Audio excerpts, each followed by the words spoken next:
When we were assigned this project, we were intrigued. We wanted to learn more about the Navajo Code Talkers since there isn't much recognition for their contributions to the war. We wanted to know more about how the Navajo Nation were treated during and after the war. Furthermore, we wanted to learn how they became recognized for their heroic actions. On the topic of the Navajo Code Talkers, we were also interested in what led the U.S. military to enlisting the help of Native Americans and establishing an unbreakable code with the Navajo language, a language that the government had tried to suppress. Since the Navajo Code Talkers were one of many groups that contributed to the war, it is essential to recognize their efforts and contributions to World War II.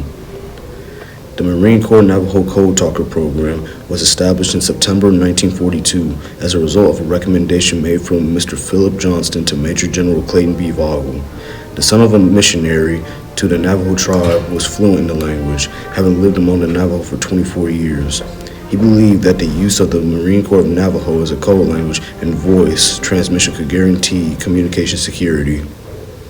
Marine Corps leadership selected 29 Navajo men, the Navajo Code Talkers, who created a code based on a complex unwritten Navajo language. The code primarily used word association by assigning a Navajo word to key phrases in military culture. The Smithsonian's National Museum of the American Indian provided an excellent starting point for our research because it provides insight on the everyday lives of Native American children before World War II. It states that Indian children were separated from their families in cultural ways for long periods of time, sometimes 4 years or more. In boarding schools, the children were forced to cut their hair and give up their traditional clothing. They had to give up their meaningful Native American names for English ones. They were not only taught to speak English, but were also punished for speaking their own languages. Their own traditional religious practices were forcibly replaced with Christianity. They were taught that their cultures were inferior. Some teachers even went as far as to ridicule their students' traditions.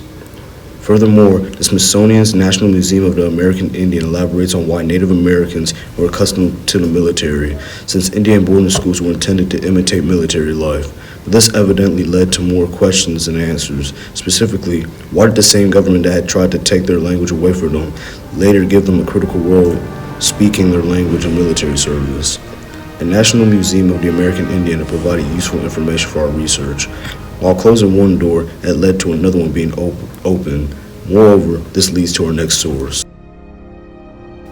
The National World War II Museum showed us that despite dealing with racism and mistreatment, Native Americans were contributing a lot during the war. They were facing poverty during the time, yet they bought $50 million in war bonds and donated cash, crops, and handmade items. This made us realize Americans have been treating Native Americans horribly wrong when they have done nothing wrong. This only made them more appealing to the U.S. government, since they were able to help them during the First World War and now were willing to contribute as well to the Second. This showed us that despite the discrimination they had, they were still willing to help out their country, despite all the terrible things they made them do. However, despite all of this, we were still questioning how they got into the war, if they were already doing so much, which brings us to our next source. Military Times' Joe Simpkins and Claire Barrett, A Warrior's Tradition, explore the question we have asked earlier on. Why did they fight for a government that had not only tried to take away their language, but also strip away their culture?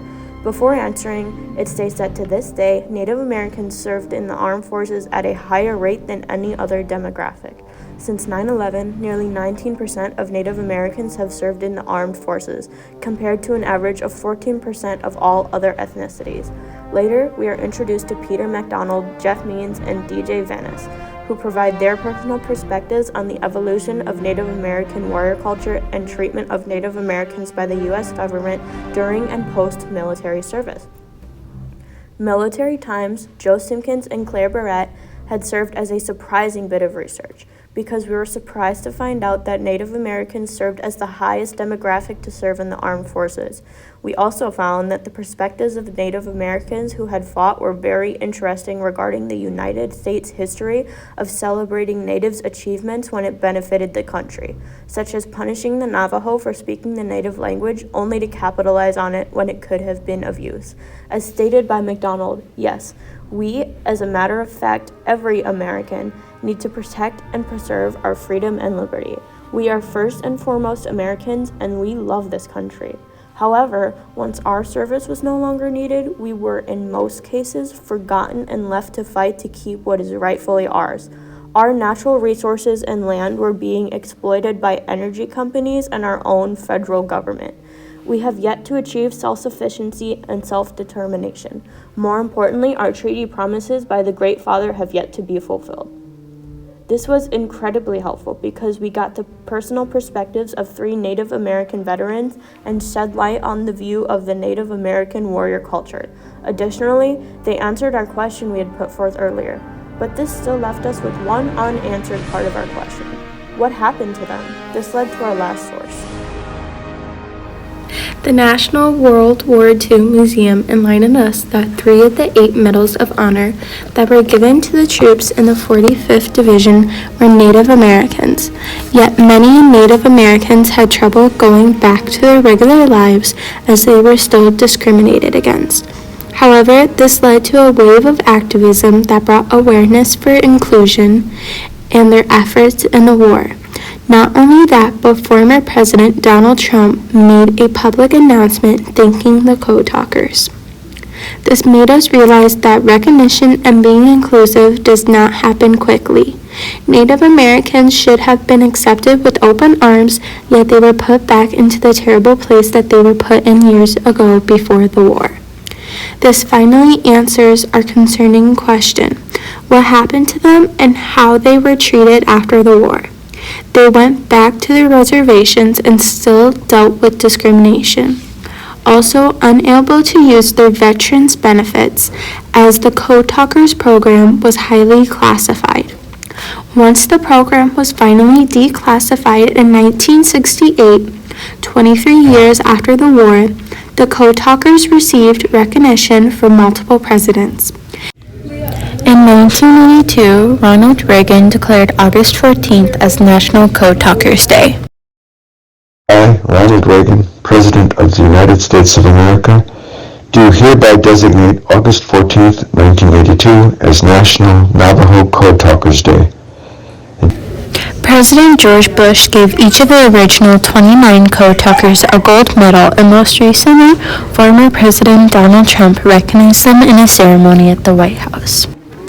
At the beginning of the research process, we were curious about what happened to the Navajo Code Talkers before and after World War II. Throughout the research process, we had learned that Native Americans as a whole had been targets of systematic racism and that the government had targeted them to adapt to the mainstream American way of life. Through the process, we had discovered that Native Americans served in the American Armed Forces more than any ethnicity in the country, bought $50 million in war bonds to support the war effort, and donated crops and handmade items.